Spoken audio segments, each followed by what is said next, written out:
광화문에 나오신 분들이 많으시리라고 생각합니다. 작년 10월 광화문의 추억, 광화문의 전설을 잊어버리지 말고 이어가자는 뜻으로 이런 자리가 마련된 것으로 알고 있습니다. 지금 유튜브가 생방송을 하는데 제가 한마디 해야 되겠습니다. 유튜브를 신청하시는 해외 동포 600만 그리고 한반도 전체의 대한민국 국민 8천만 여러분, 특히 유튜브를 몰래 신청하시는 북한 노동당 간부 여러분, 최고존엄 웃기지 마십시오. 대한민국에는 최고존엄이 5천만 명이 있습니다.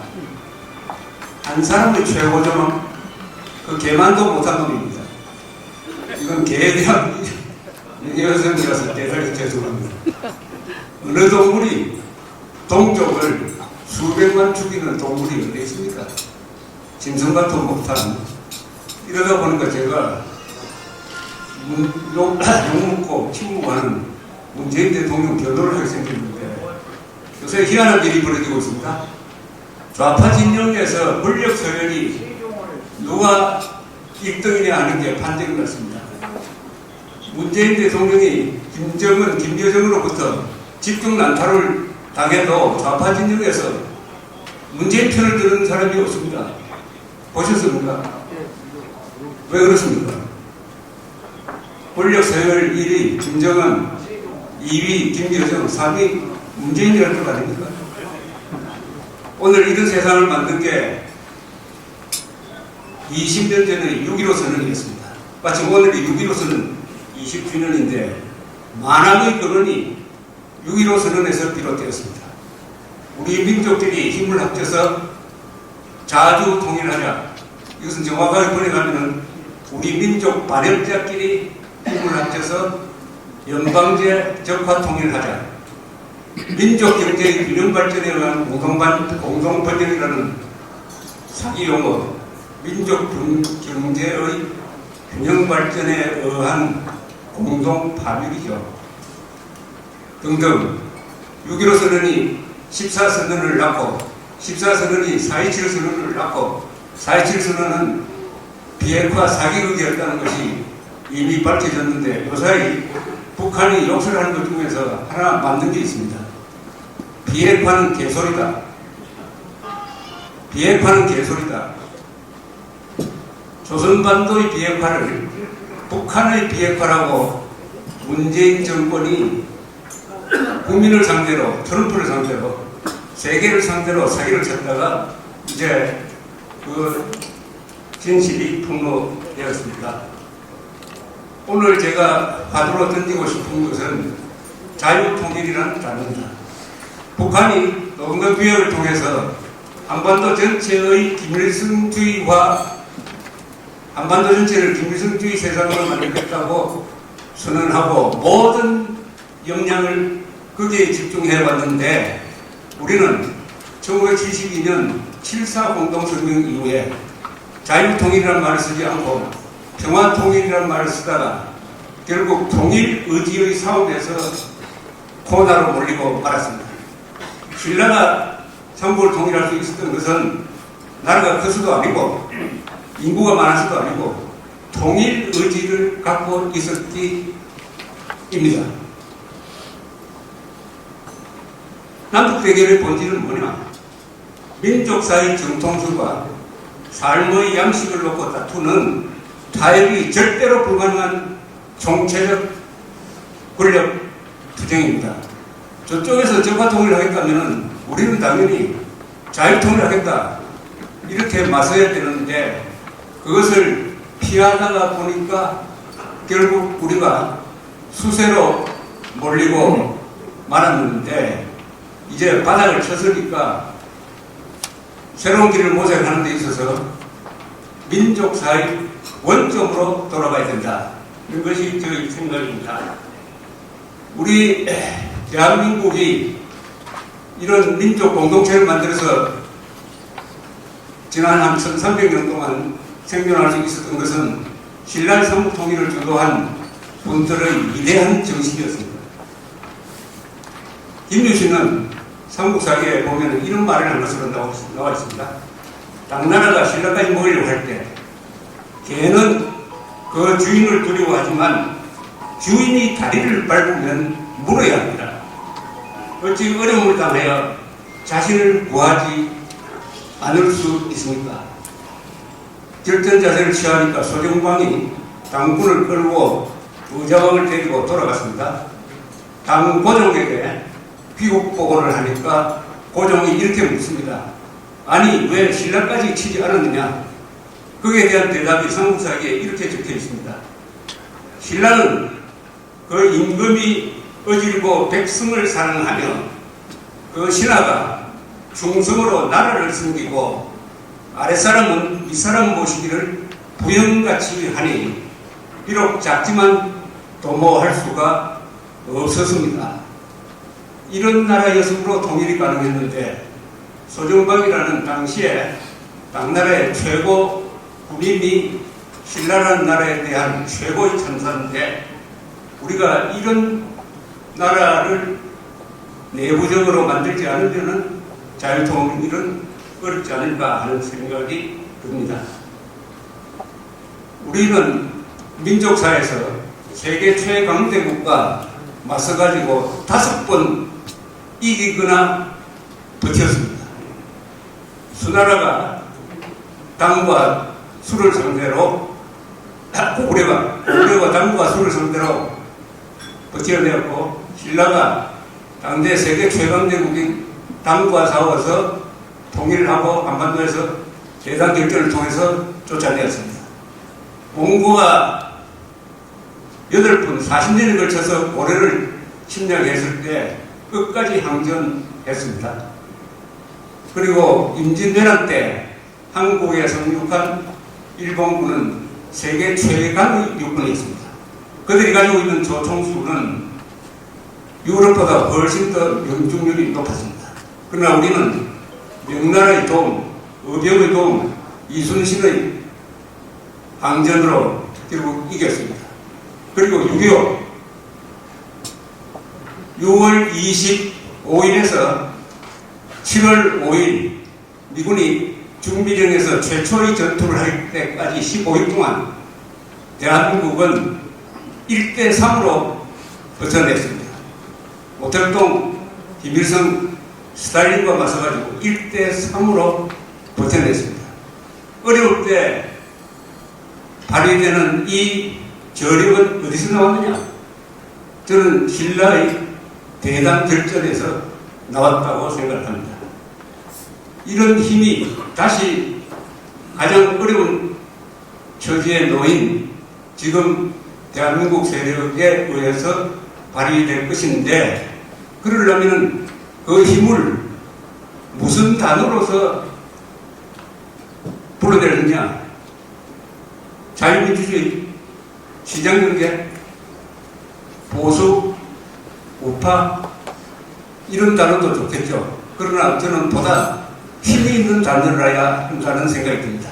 그것은 자유통일일 수밖에 없을 것입니다. 그 이유는 첫째, 자유통일은 민족사의 귀결입니다. 우리 민족사의 흐름은 삼국, 신라통일, 고려, 조선, 대한민국으로 이어지고 있습니다. 여기에 발해는 민족사의 지도입니다. 그리고 북한 농명정권은 우리 민족사의 이단입니다. 그렇다면 우리 민족사의 흐름은 반드시 일민족 일국가를 명령하고 있습니다. 민족통일국가입니다. 독일은 일민족 한 40개 국가였던 적도 있지만은 한국은 후삼국 시대 그리고 지금을 빼오는 반드시 일민족 일국가가 한반도를 대표해야 된다. 그래서 남북 대결의 본질은 민족사의 정통성을 놓고 싸우는 것입니다. 또한 이것은 대한민국 헌법의 명령입니다. 대한민국 헌법 1조, 3조, 4조를 합치면 북한 농경정권을 평화적으로 제거하고 자유통일하여 북한 주민들까지 자유민으로 만들어서 헌법 1조의 선언인 대한민국은 민주공화국이다를 한반도 전체에서 구현하는 것을 명령으로 삼고 있습니다. 또한 자유통일은 북한의 공산통일 전략에 대한 생존투쟁 차원의 자구 노력이라고 할 것입니다. 이것은 선택의 여지가 없습니다. 자유통일 대전략은 또한 북한 노동당 정권을 민족사의 이단 세력, 국군의 주적, 인류의 공적으로 규정하는 전략입니다. 자유통일은 간단하게 하면 노예해방 전쟁입니다.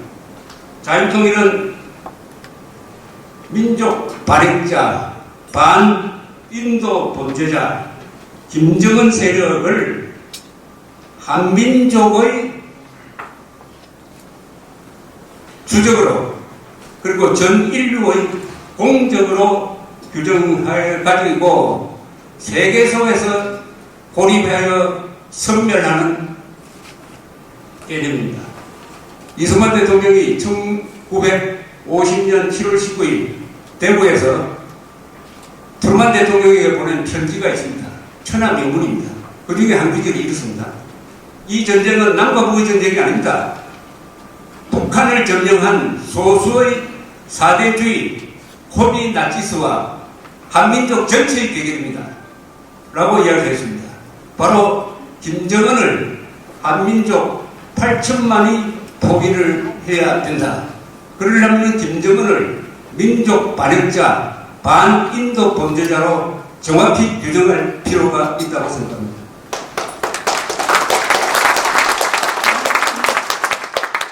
또한 전략적으로 말하면 자유통일은 한반도의 반역사령부를 포격해가지고 그 졸개들인 남한의 종북 세력, 남한의 기득권 부패 세력, 조선조의 양반의 전통을 그대로 이어받고 있는 이 기득권 세력을 함께 제거하는 일종의 참수작전입니다. 머리를 치면은 수족도 같이 날아가죠. 문재인 정권과 상대하는 것보다는 김정은 정권과 상대하는 것이 훨씬 더 효과적이고 비용이 덜 든다. 이런 개념입니다. 또한 자유통일 대전략은 분단 고착의 수세적 사고를 거부하고 포용적, 공세적, 그리고 이상적 자세를 요구하는 국민운동이기도 합니다. 자유통일을 하려면은 신라의 화랑도와 불교도처럼 국민이 각성해야 될 것입니다. 이것은 국민운동의 뒷받침이 없으면 불가능한 것이죠. 또한 자유통일은 좌우를 넘는 높고 넓은 개념입니다. 법치와 인권을 기준으로 하여 김정은에게 반대하거나 대한민국에 반대하지 않으면 다 우리 편입니다. 또한 세계의 문명국가가 다 우리 편입니다. 자유통일의 실천 전략은 결국 북한 자유화 운동이라는 말로 귀결될 것이라고 생각합니다. 우리는 북한에 세 가지를 요구를 해야 됩니다. 김정은 몰아내라, 북한 노동당 해체하라, 그리고 자유선거를 실시하라. 북한의 자유선거를 통해서 정통성 있는 정권이 들어선다면 그 정권과 통일을 논의해야 합니다. 우리 헌법 제4조는 자유민주적 기본질서에 입각한 평화적 통일을 추진한다고 되어 있기 때문에 정통성이 없는 선거를 통해서 뽑히지 않은 북한 노동당 정권과는 그 어떤 경우에도 통일을 논의하면 안 됩니다. 서독이 동독을 흡수 통일할 때 바로 동독 주민들이 공산 정권을 선거를 통해서 몰아내고 새로운 정권을 세웠을 때 그 정권과 통일을 논의했다는 역사적 교훈이 있습니다. 결국 자유통일은 진실, 정의, 자유, 진실, 정의, 자유 위에 위대한 문명을 건설해온 대한민국 주류 세력의 마지막 과업이며 자유를 사랑하는 세계 시민으로서의 사명입니다. 이것을 추진하는 과정에서 우리가 많은 유혹에 빠지게 될 것이라고 생각합니다. 저쪽이 거짓말을 하니까 우리도 거짓말을 해야 됩니다. 저쪽이 폭력을 쓰니까 우리도 폭력을 써야 됩니다. 조지 오웰이 했던 유명한 말을 저는 위안으로 삼고 있습니다. 공산주의자와 싸울 때 우리도 같이 광신적으로 대해야 된다고 하지만 나는 생각이 다르다. 우리는 머리를 써야 한다 라고 했습니다. 우리는 머리를 써야 합니다. 진실로 거짓을 이길 수 없고, 진실로 거짓으로 진실을 이길 수 없고, 거짓으로 좌익을 이길 수 없을 것입니다. 오늘 이 자리가 작년 10월, 8월, 그리고 올해 겨울까지 계속되었던 광화문 집회의 정신을 새로운 조건 하에서 다시 이어가는 것을 고민하는 자리이므로 하나의 문장을 여러분들에게 낭독함으로써 제 이야기를 요약하겠습니다. 이것은 작년 10월 25일, 26일 철야 집회를 할 때 광화문 집회에서 채택한 국민혁명 공약입니다. 국민혁명 공약. 대한민국 국민은 오늘 주권자 자격으로 헌법 수호를 위한 구국 행동에 나서면서 우리의 뜻을 밝힌다. 문재인 정권은 북한 노동당의 핵무장을 도우면서 국민 보호를 위한 방어망 건설은 포기하고 해구산을 제공하는 한미일 동맹을 해서 주권자인 국민을 김정은에게 갖다 바쳐 종노릇 시키려 한다. 이에 우리는 헌법의 칼을 빼어들고 한반도의 반역 세력을 일소 자유통일로 나아가는 길을 열기 위한 국민혁명의 행동에 나선다. 1. 우리는 대한민국 헌법의 최고 가치인 자유민주적 기본 질서를 수호하고 공산주의를 반대한다. 2. 우리는 북한 노동당 정권과 촛불혁명 세력을 헌법의 적, 자유의 적으로 규정한다. 3. 우리는 문재인 정권의 헌법 유린 행위를 정권에 의한 반역으로 간주, 헌법의 권능으로 단죄할 것을 다짐한다. 우리는 국민이 헌법 유린 행위에 저항, 헌법 수호에 나설 때 정권이 이를 탄압하는 것을 국헌문란의 내란죄로 규정한다. 5. 우리는 국군이 헌법 제5조의 국가안전보장과 국토방위의 신성한 의무를 다할 것을 요구하며 이를 방해하는 세력을 헌법의 적으로 간주한다. 6. 우리는 국민이 나라의 진정한 주인이 되는 국민혁명으로 우리의 생명재산 자유를 지켜내고 한반도 전체의 민주공화국을 완성한다. 그리하여 세계 평화에 이바지 한다. 7. 태극기로 뭉치고 헌법으로 싸우고 진실로 이기자. 대한민국 만세, 국군 만세, 자유통일 만세. 감사합니다.